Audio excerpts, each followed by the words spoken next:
dilaan oo na jir dilaan oo haddana dariiqyadana dhigaan miyaanu qalanaa in annaga dariiqyadana la dhigo miyaanu qalanaa in annaga maalin kasta nala kufsado qofna ka doodin oo dowlad ka hadlin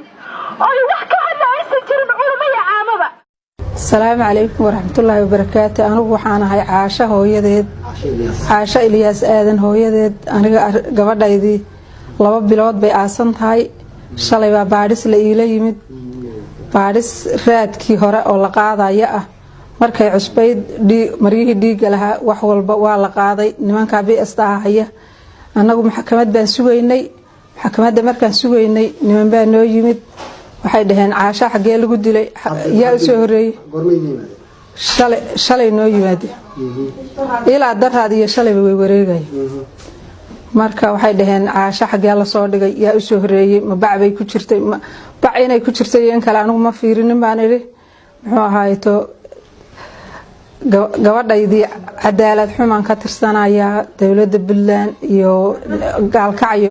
madaxweynaha Puntland waxaan ka codsanayaa gabadhayda Caysha ahayd nimankii qashay sida loo qashay waa la og yahay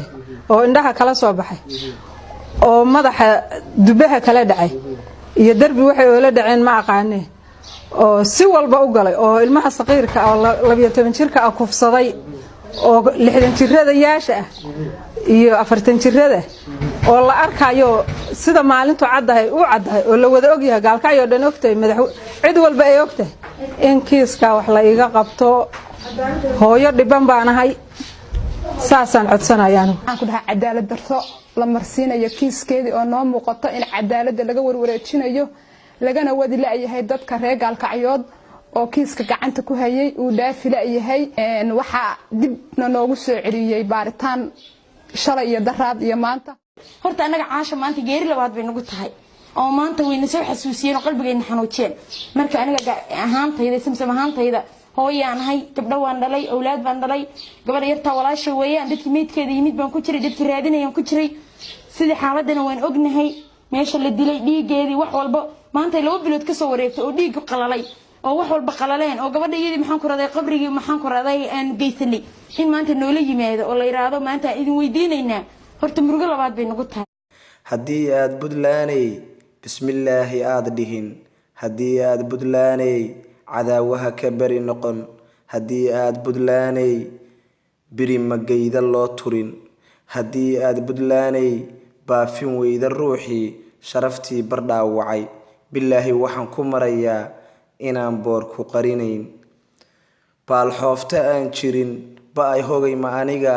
boqol dila ayaanahay biyo wallaan u kabanayn beenbeenta noocaas bulsho kuma dhaqayside mee boqoradeennii bilan caasha yaa dilay boqnaheeda yaa jaray kufsigeeda yaa bilay sida wanka barida leh yaa bireeya duhurkii baada xaraf kumaan arag bini aadan noocaas badankeeda loo jaray barbar iilka loo dhigay 9 bilood hooyadii bogo iyo calooshiyo beerkeeda kuba siday yaa baday baroortan gabay baahintiisii booskeedii waa dhigay madaxdii Puntlandey waa taad bishii hore xafladii ballaarnayd balaayiin ku bixiseen waa taad bilaadiyo isu keentay boqorada waa taad bilyaaneer bari iyo garoowiyo boosaasa keenteen niman uurku baaf yahay buurbuuran sida gool waa taad bariis iyo badar aad ku siiseen 2 bari markay tahay waa tay baneeyeen baylood ka raaceen maxaa baaqi ku haray beesadii ka reebteen dadkaagii ballaarnaa bulshiishiilka qaar baan burjukada ku shuban karin baastada raqiiska busaarada daraadeed qoysas baan bacor iyo baradhada u gadan karin idinkuna buskeetiyo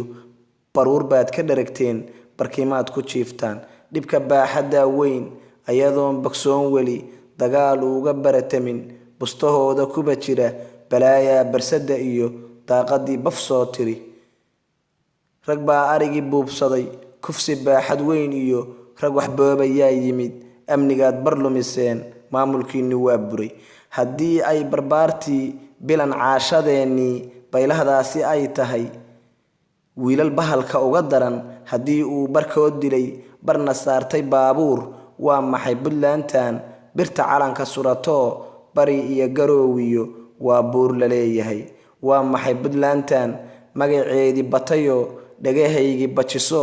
bootada u soo liqan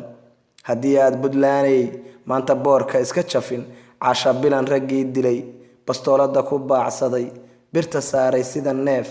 bilaawaha ku kala jaray buuda hoose iilkiyo boholgoda ku sii riday hadday baladki joogaan nolol sii buseelaan wala duul ka baqan jiray baal xooftadaadii waa kugu baraarugi intuu baaca kuu dhigo biladihii awowga barqo waa la tagayaa aniga gabadhayda meydkeeda meeshii la soo dhigay baan taagnahay anigu dawladda Puntland madaxweynaha Deni waxaan ka codsanayaa gabadhayda kiiskeedii in si degdeg ah la igu soo dedejiyo iyo hay'adaha iyo cadaaladda nimankii qashay guriga ay deganaayeen waa kaas intaas u jira